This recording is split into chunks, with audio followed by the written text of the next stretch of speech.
You saw that this past weekend, and we've got to move forward. We're going to need it again. It takes everyone, and you never know when your number is going to be called, as it was for Balin last week, or Vandy, Trent, T-Rap, Deontay. So you've got to be ready when your number's called. One reoccurring theme that all championship teams have is depth, and the Buffalo Bills are surely going to have to dig deep into their depth chart against the Steelers. Would you like to be a little healthier than that? Yes, we've been dealing with it, honestly, most of the year. We found a way, and we'll continue to do that. Sean McDermott's press conference interview, he said it, that the injuries are definitely affecting this team and that it's going to take everybody versus the Steelers. And we all know in my previous video, we discussed it, how physical of a style game this is going to be, but the Bills are going to have to dig deep into the roster depth. We could see here 4 players miss the Buffalo Bills practice on Wednesday with injuries, and they all remained out on Thursday with their ailments. Wide receiver Gabe Davis, cornerback Rasul Douglas, safety Taylor Rapp, and linebacker Terrell Dotson. One player that could rise to the occasion here in the loss of Gabe Davis is Khalil Shakir.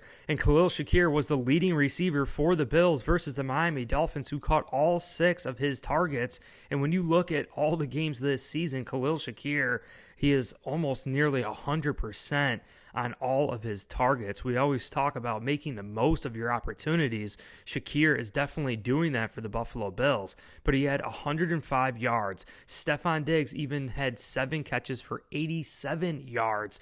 We've all been kind of wondering where Stephon Diggs has been, not having a 100-yard gain, but he was very close to it, 87 yards versus Miami with Gabe Davis being out. But it wasn't just Khalil Shakir who stepped into the game and balled out for Bills Mafia.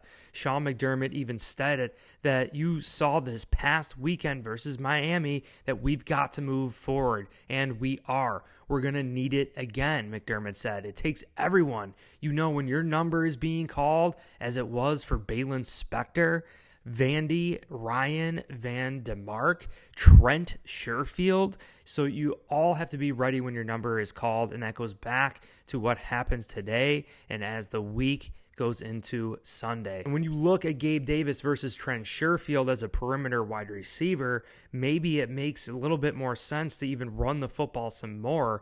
Not to say Gabe Davis is weak or anything, but Trent Sherfield is a very strong physical blocking type wide receiver compared to Gabe Davis. Now, Gabe Davis is tall, he is physical, but I just think Trent Sherfield, he's got an edge to him, he's got an attitude, and he's a willing blocker. What a way to showcase those blocking skills against the Pittsburgh Steelers, who, man, Hines Ward, I don't know if you guys remember him, maybe Trent Sherfield is going to have Mike Tomlin with some flashbacks to Hines Ward in those run blocking situations. We all know championship teams need that depth, but we can clearly see here that the Bills really had to adjust versus the Miami Dolphins because this was the game in which all the injuries occurred. Dion Dawkins is not only dealing with a hand laceration, he is also dealing with an illness. Same with Dawson Knox. The Buffalo Bills are clearly walking wounded right now with the injury report coming out on Thursday. So the Bills clearly have a long list of injuries on the injury report to include Josh Allen. Although he was a full participant, he's still a little sore in that neck. We could see that we also have Leonard Floyd, who was just a vet rest day, who did not participate on Wednesday, but was full on Thursday. We also have Damar Hamlin also dealing with his shoulder injury of his own. We have Deontay Hardy with a personal issue being out on Wednesday and did not participate on Thursday. Micah Hyde as well with the neck. He's been a full participant, but still a little shaken up from that previous injury. We have Ty Johnson as well dealing with that concussion, but he's been a limited participant in practice all week long. And we already mentioned Dawson Knox, but Von Miller had a vet rest day, did not participate on Wednesday, and then fully participated on Thursday. We know this is going to be a physical style attack on both sides of the football, mainly because of the weather. We are reporting that the weather is going to be pretty crazy here. About a foot of snow is going to fall between Saturday and Sunday, but the problem here is that it's going to be 50-mile-an-hour gusts. I mean, it could very well turn into blizzard-like conditions, but with the wind, with a little bit of snow and precipitation, it's going to be tough to throw that football. Now, I know Josh Allen has the strongest arm in the NFL, and he can definitely pierce the wind. That's why he was born for Buffalo, but it's still, throwing the deep ball, having big explosive plays is very difficult. But it really is about the depth on this Buffalo Bills team and what we can ultimately overcome.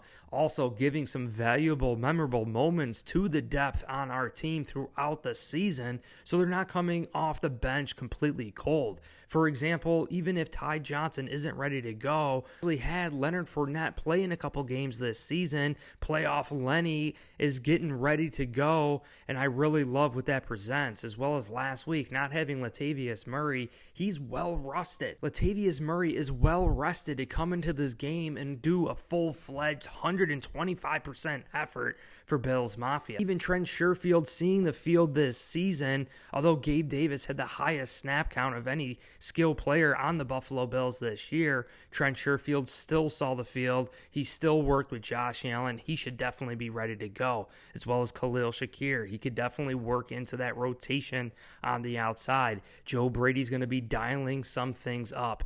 And with Dawson Knox being sick, hopefully he's going to be good to go. But we've played games under Joe Brady specifically without Dawson Knox, and we should be able to adjust this offense if, God forbid, Knox can't go. And Dawkins and this offensive line have really been together all season long, but Van DeMark has come in last week, gotten some reps under him, worked with this offense a little bit. It's not like this is just out of the blue. And on defense, with Rasul Douglas potentially being out, who just won Defensive Player of the Week, that is definitely a huge loss. But Dane Jackson is so familiar with Sean McDermott and this Buffalo Bills defense, being here for quite a while. I think Dane Jackson is going to fill in seamlessly. Even hearing Jordan Poyer, Micah Hyde, that back end of the defense, the communication is really, really there. I mean, Dane Jackson's been here so much longer than Rasul Douglas. Real concern here is Tyrel Dotson, who's been here for quite a while, and when we take him out of the game,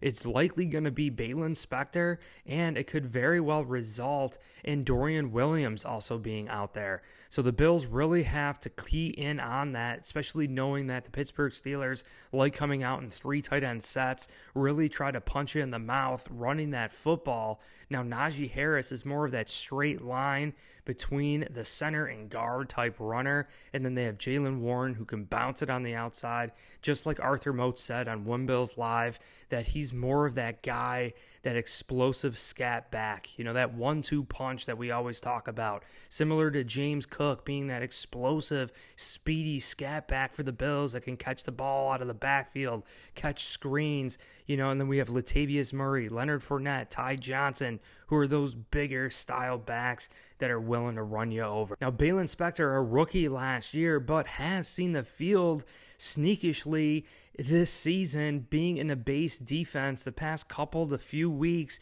He's actually seen the field, and I think that's definitely a huge gain for the Bills, creating those memorable moments, actually having some playing reps going out there for Bills Mafia. Also, Taylor Rapp being hurt for Bills Mafia. So Taylor Rapp being hurt is not going to enable that big nickel dime package for the Bills, but we don't necessarily even need that against the Pittsburgh Steelers because they are running the football. We're going to want to have our base defense out there. The Bills did just re-sign A.J. Klein to the practice squad. I don't think he's going to be called up for this game due to Balin Spector getting the reps, as well as rookie Dorian Williams being forced and tasked to start early this season. So it looks like we're going to be Terrell Bernard, Balin Spector, Dorian Williams in this base defense under Sean McDermott. Another depth piece for the Bills is Cam Lewis. Cam Lewis is flying so under the radar, being developed here in Buffalo, a former UB football player and a hard-licking tackler. Cam Lewis is off to a great start in his young career, really developing under Sean McDermott in this defense. I love what Cam Lewis presents. He's a hard hitter. He's a willing tackler. Perfect against the Steelers, who are going to be running the football. Just reflecting back to that Miami game, Trent Sherfield made one of the biggest plays of that game and for himself this season. Trent Sherfield was a pretty solid free agent signing this offseason, coming from the Miami Dolphins nonetheless. and we really haven't seen that much of them. Same with Deontay Hardy. Obviously, the punt return and special teams, but we haven't really implemented him on offense too much. This is about expanding the roles of each and every single depth piece on this Buffalo Bills team. Everyone having to rise to the occasion, and these players understand the playoffs. Deontay Hardy being a part of some great teams, Trent Sherfield being a part and surrounded by some great talent. That is why we bring in players like Leonard Fournette, guys that have played on the Super Bowl like Von Miller, Leonard Floyd, even Edwards, our offensive lineman, and Connor McGovern being part of successful teams. We know that the level of play is going to have to rise, and every single player, including the depth pieces on this team, are going to have to rise to that occasion too. But I appreciate you guys all so much. If you enjoyed this video, I'd honestly, truly appreciate it if you hit like, subscribe. Make sure you guys comment down below. I love hearing the positive comments and reading those. You guys energize me. I really do appreciate every single one of you that have been paying attention to my channel all season long, releasing videos each and every single day for your entertainment. I know 80% of you that watch my videos are actually not even subscribed, but I love it. You guys just comment down below, make that little comment section a party here. The Bills are in the wild card after going 6-6. Everyone calling for Sean McDermott's head. All the baggage and hate that we had to deal with this season, and we are here. Be where your feet are. Embrace this moment. It's going to be chilly in Buffalo with a little bit of snow. I think we could see some snow plows. And man, are you kidding me? That just proves how physical the Bills are. Time for this depth to rise to the occasion, Bills Mafia. Buckle up those chin straps. We coming for you, Steel Curtain. Appreciate you guys. Hit like, subscribe. Also check the links in the description for the BNC Chicken Wing merch. We got some other things down there too. You guys should really check out some online certificates offering you 100% remote careers. That's how I landed my full-time job. Absolutely remarkable. Highly, highly recommend it. But you guys are all awesome. Appreciate you so much. And go Bills.